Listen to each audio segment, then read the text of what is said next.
अगर देखोगे तो क्वेश्चन में कहा गया वर्ष के शुरुआत में जनसंख्या इतनी थी, तो वर्ष के शुरुआत में इतनी थी तो 2015 के अंत में इतनी हो जाएगी, फिर 2016 के अंत में इतनी हो जाएगी और 2017 के अंत में इतनी हो जाएगी।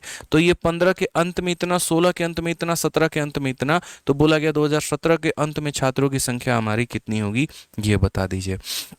आप यहाँ पर देखेंगे तो बोलेंगे सर देखो यहाँ पर बड़ा सिंपल सा है, आप इसे कैसे काट सकते हो, तो 5 और 5 25 से काटो।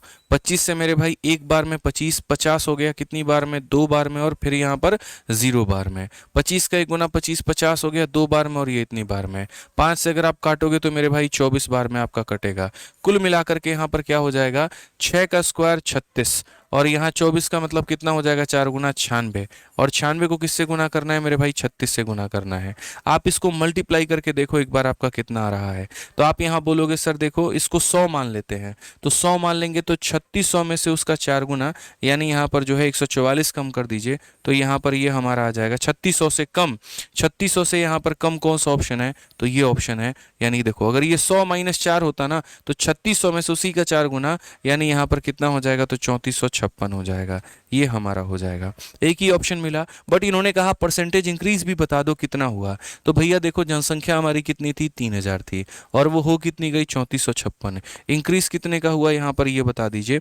तो आप बोलेंगे सर इंक्रीज हुआ है 456 का, कितने के ऊपर में इंक्रीज हुआ है, तो 3000 के ऊपर में, और इंटू कितना करोगे, तो 100% मेरे भाई करोगे, काम खत्म।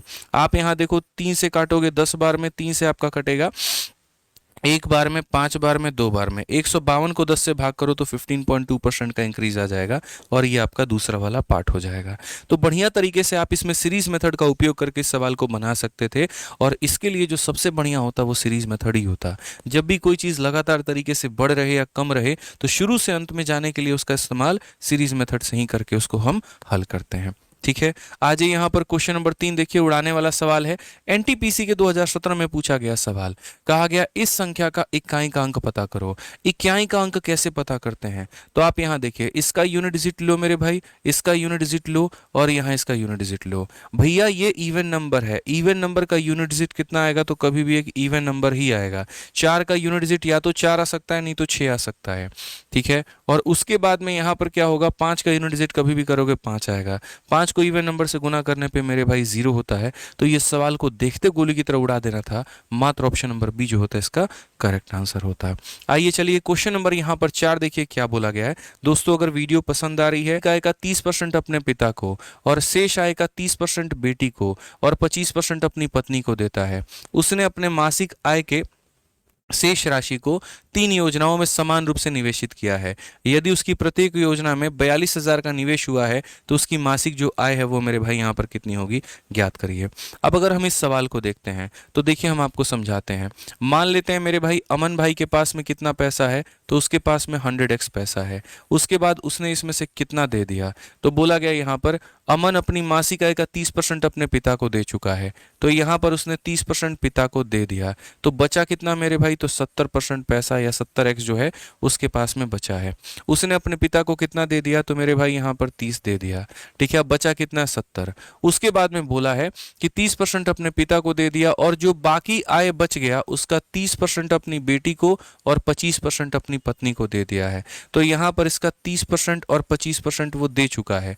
इस संख्या का मेरे भाई यहाँ पर 30% दे चुका है किसको, तो 30% अपनी बेटी को दे चुका है, और 25% किसको दे चुका है, तो मेरे भाई यहाँ पर जो है अपनी बेटी को। तो मैं इसका 30% और 25% नहीं निकाल रहा हूं, सिर्फ आपको बता रहा हूं कि यहां जो भी कीमत है उसका 30 और 25 जा चुका है। तो बचा कितना, तो बचा मेरे भाई 100% में से यहां 55 निकल गया, तो बचा मेरे भाई 45%। अब जो बचा हुआ पैसा है यहां पर आय में से जो शेष राशि को 3 योजनाओं में समान रूप से निवेशित कर दिया। हर एक योजना में कितना परसेंट दिया होगा, तो 45 को मेरे भाई 3 भागों में बांटा होगा। 15% एक योजना में, 15% दूसरे में, और 15% किस में, तो तीसरे योजना में यहाँ पर जो है उसने निवेश किया। अब क्वेश्चन में बोला यदि उसने प्रत्येक योजना में 42,000 का निवेश हुआ है, मतलब यहाँ पर इसका जो मान है वो कितना है, तो 42,000 है। ठीक है, तो आपसे क्वेश्चन में कहा गया कि उसका मासिक आय कितना होगा ज्ञात करिए। आप देख पा रहे हैं किस तरीके से ये ट्री की तरह, पेड़ की तरह बनता चला गया, और इतने बड़े यहाँ पर ट्री को कितने सरल भाषा में यहाँ पर क्वेश्चन में बताया गया था। आपको कुछ भी नहीं करना, बढ़िया तरीके से वही अपना सीरीज मेथड जिंदाबाद था, है और रहेगा, उसी को अप्लाई करना है। आप यहाँ पर देखो एकदम टॉप पॉइंट पर पहुंचो, यहाँ पे कहाँ पर पहुंचो, 100x पर पहुंचो। ठीक है, आपको यहाँ से मेरे भाई चलते हुए चलते हुए चलते हुए इस रास्ते के पगडंडी को पकड़ते हुए यहाँ पर पहुंचना है। ये वाला रास्ता मैं आपके लिए बता देता हूँ। पहले आप यहाँ पहुंचोगे, फिर ये वाला रास्ता लोगे, फिर ये वाला रास्ता लोगे, और तब आप यहाँ पहुंचोगे। अब देखो मेरे भाई 100 का मतलब यहाँ पर ये कितना है, तो सीधा सीधा यहाँ पर आप ऐसे मान करके चलो 100 से कहाँ पर पहुंचोगे, 70 पे। तो आप ये बोलोगे सर देखो यहाँ पर इसकी वैल्यू, यहाँ पर भी जाने की जरूरत नहीं है, आप सीधा यहाँ से शुरुआत करो, इसकी जरूरत ही नहीं है, आप इसको भी हटा सकते हो क्योंकि इससे ही तो आप यहाँ पर आए हो। आप यहाँ से शुरुआत करो। मेरे भाई 70 का 45% था, उसको तोड़ दिया इतना इतना परसेंट में, तो क्या बोलेंगे, तो बोलेंगे देखो उसका आय कितना है, 70 है।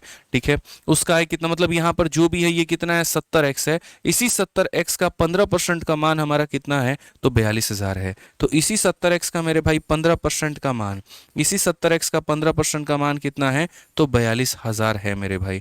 बड़ी आसानी से आप इसे कैलकुलेट कर पाएंगे और इसे तोड़ पाएंगे। यहाँ से x का मान आप निकाल लीजिए, 0 से आपका 0 खत्म हो जाएगा। 7 से अगर आप काटते हैं तो आप इसे कितनी बार में काट पाएंगे। ठीक है, या आप इसे देख लीजिए, 15 और 7 105 होते हैं, 105 से मेरे भाई यहाँ पर ये 4 बार में, कुल मिलाकर के 400। तो ये हमारा आ गया। अब x की वैल्यू की अगर हम बात करें तो x की वैल्यू 10 इंटू 400 यानी कितना हो जाएगा, तो 4000 हो जाएगा। ठीक है, अब क्वेश्चन में मेरे भाई बोला है कि उसका मासिक आय ज्ञात करिए।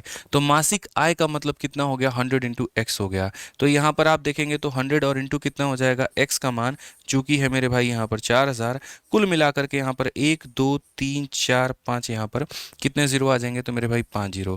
क्वेश्चन में कहा गया कि 1000 में बताना है, तो 1000 का मतलब यहाँ पर क्या होगा, तो 1000 का मतलब यहाँ पर जो है 1 2 और 3 जीरो खत्म कर दो, जो आ जाएगा वही हमारा आंसर होगा। मतलब होता नहीं है 100 लाख 200 लाख 300 लाख, तो वैसे ही 400 बार हजार आया है, तो 400 बार हजार आया है। ऑप्शन नंबर बी जो होगा करेक्ट आंसर होगा।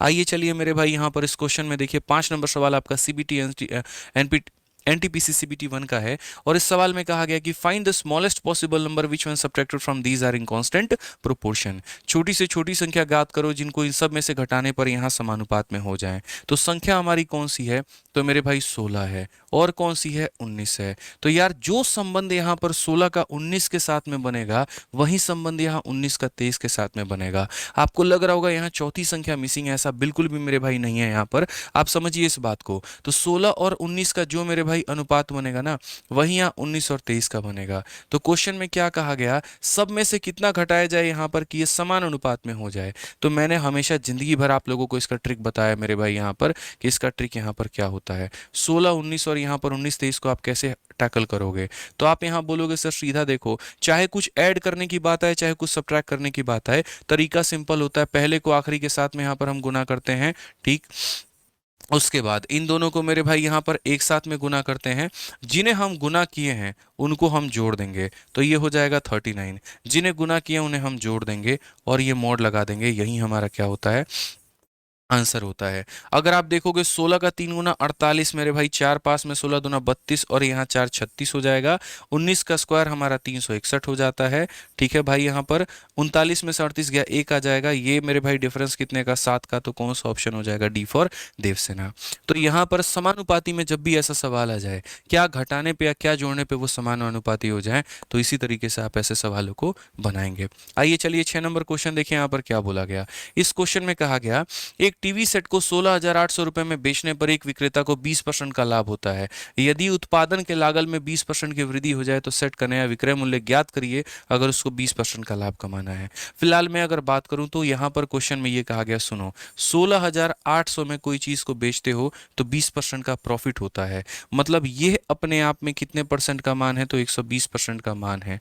ठीक है, अगर आपको सीपी निकालना है तो सीपी निकालना है तो किससे गुना करना होगा, तो 100 से गुना करना होगा। सेलिंग प्राइस है तो 120 का मान होगा, सीपी निकालने के लिए 100 से गुना करना होगा, पहली बात। अब बोला गया यदि उत्पादन के लागत में 20% की वृद्धि की जाती है, ये आपका सीपी आ चुका है।